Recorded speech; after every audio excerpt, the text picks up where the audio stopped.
All right, let's talk a bit more about this now on South Africa's removal from the FATF's grey list. We speak to political economist at the University of Johannesburg, Professor Patrick Bond, who joins us via video link. Prof, thank you so much for joining us this morning. I think I want to start, I'm not sure if you heard those comments from the former police minister, Bheki Cele. And before we get to the actual discussion, he does raise some critical points about South Africa being under siege, not just from the ground, but also in airspace. So if we're talking airspace, if we're talking from the ground as well, we're talking about cross-border. And these could be some of the challenges that South Africa, according to the version that he is giving, could land this country in a whole lot of trouble. And it's partially why we got onto this grey list, is because we simply did not have, at the time, there was no progress in terms of combating money laundering and, terrorist financing. That's part of the reason why we were on there.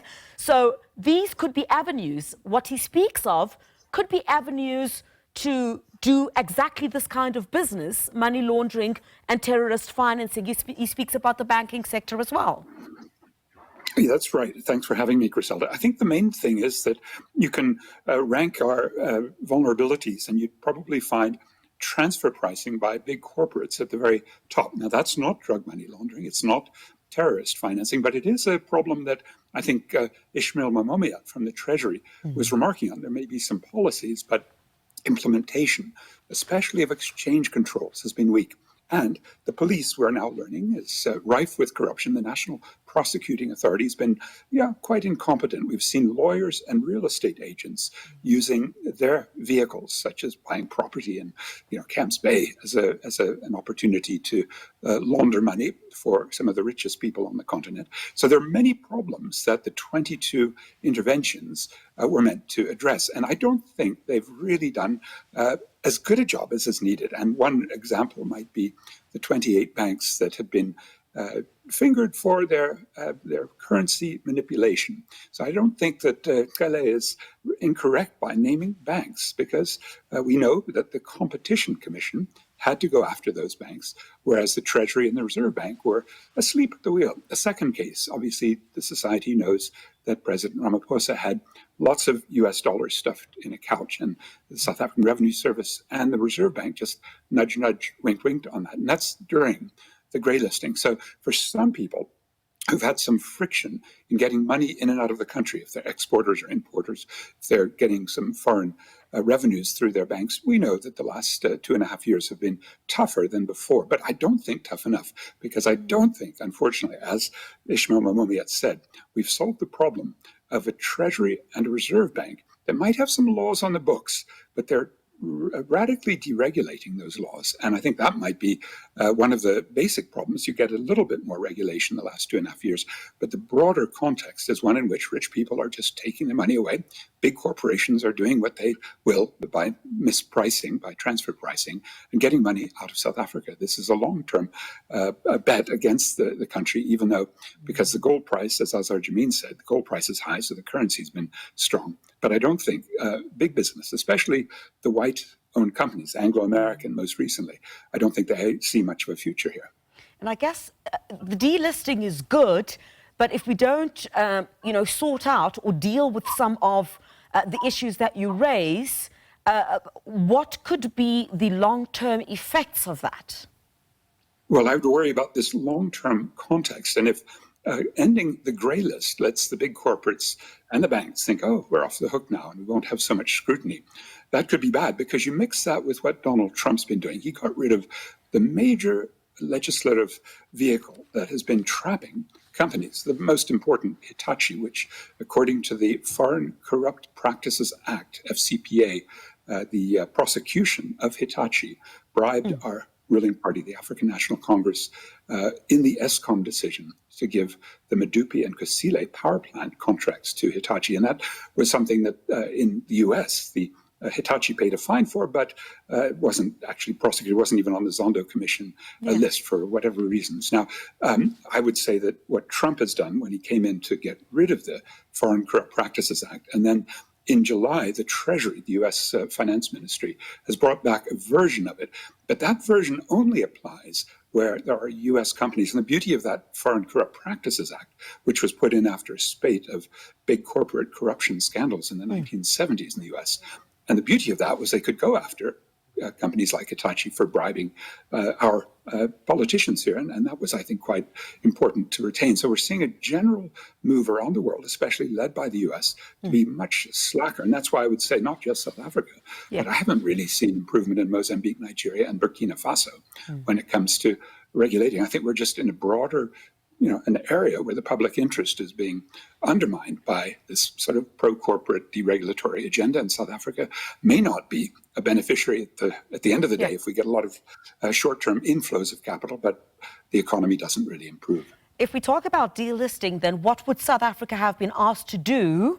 And when do we look at the next evaluation? Because I guess if you delist it, you really want to keep it that way. You need to be seen to be improving on the areas of concern that have been raised.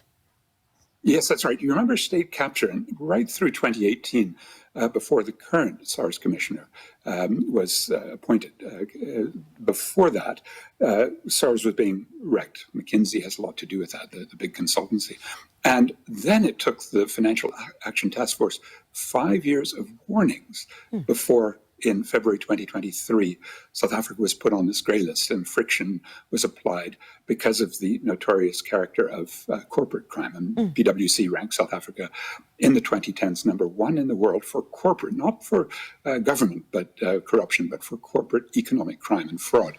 So I think what we need to do is have, since the Financial Action Task Force, which was, by the way, a G7 creation, and those of you may be thinking, well, Donald Trump is after South Africa, the US is after South Africa. Well, not really. That's become clear by getting rid of this grey listing. And I think, therefore, without the Financial Action Task Force looking over Treasury and the Reserve Bank, we're going to see, I think, a gap and a need for trade unions and community organizations, public interest groups, NGOs, those seeking economic justice, to actually pick up the baton and do much more of the needed watchdogging of our Treasury and Reserve Bank.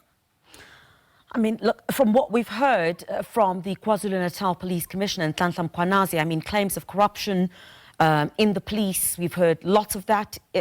We've heard even claims of corruption in the judiciary. Should the FATF, be concerned about these claims?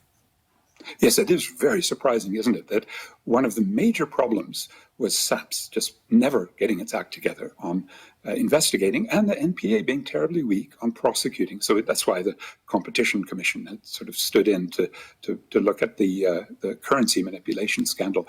But this is so deep and so severe, and I'm not sure we've actually got the Treasury and the Reserve Bank up to the point where implementing let's say, illicit financial flows, not just drugs, not just terrorist financing, which I think is fairly trivial, but it's actually the 7% of GDP, even the Financial Intelligence Center within Treasury has estimated would be potentially 7% of GDP a year escaping through illicit financial flows. And here I would again blame the corporates and the banks. They really are not, I don't think, committed in a patriotic way to a South Africa where we can take funding in and circulate it properly. So if the effect of this grey listing now being lifted is to improve foreign short-term portfolio flows into our stock market, already the #1 stock market for overvaluation, that is the market capitalization to GDP, the so-called Buffett indicator, that may not be helpful for us. That may be a license for more financialization and speculation and, frankly, parasitical activity by our banks and corporates. Yeah, Prof, before I let you go, I just want to go back to that clip that we listened to a bit earlier on. I mean, we heard that, as far back as 1994, there was a warning about poor fighting crime efforts. I mean, how easy is it to slip back to non-compliance, and can South Africa be put back on the grey list if what we're looking at coming out of the ad hoc committee, for example, coming out of the Madlanga Commission, it truly is scary what you're hearing coming from those particular platforms? Yes, if the police are as far gone in leadership corruption as seems to be the case, it means we desperately need to do other work in the Reserve Bank, the Treasury, the two main financial regulators.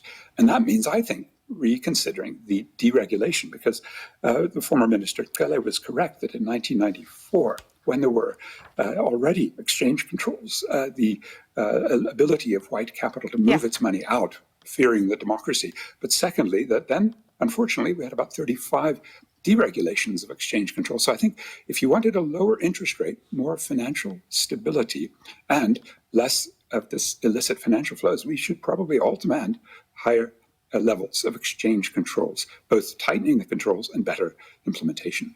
Yeah, and you touched on this a little bit earlier, Prof. I mean, it can't be good for the continent. Don't just look at South Africa. You've also had countries that have also been removed from the list. Is it Nigeria, Burkina Faso, and Mozambique? That's good news for the continent, isn't it? Well, it will mean that those countries can pay back their debts because they will get more foreign finance. So the forex flows will help for debt repayment. But, much of that is very unfair, much of it corrupt debt, Mozambique especially, Nigeria as well. And so I'm not sure, again, that having better access to foreign short-term finance, because they demand such high interest rates. For us, it's about 9.7% today that a foreign financier will demand if they buy a bond, and they're expecting even higher rates of return on the JSE. And I don't think that's good for the economy when financial capital from New York, London, or hot money centers say, oh, now South Africa is a little bit cleaner, easier to get in and out of. Let's put our money in there, just short term, like the hot money in and out. And I think actually we therefore need to compensate for being taken off the Financial Action Task Force grey list by much better, rigorous journalism like yours and public interest advocacy. We have very good groups like Open Secrets and South African Federation of Trade Unions, but I think they need to step it up because the international regulatory system is giving South Africa a pass, notwithstanding the massive police corruption now being unveiled. Prof, thank you so much for making time this Saturday morning to speak to us here on SABC News.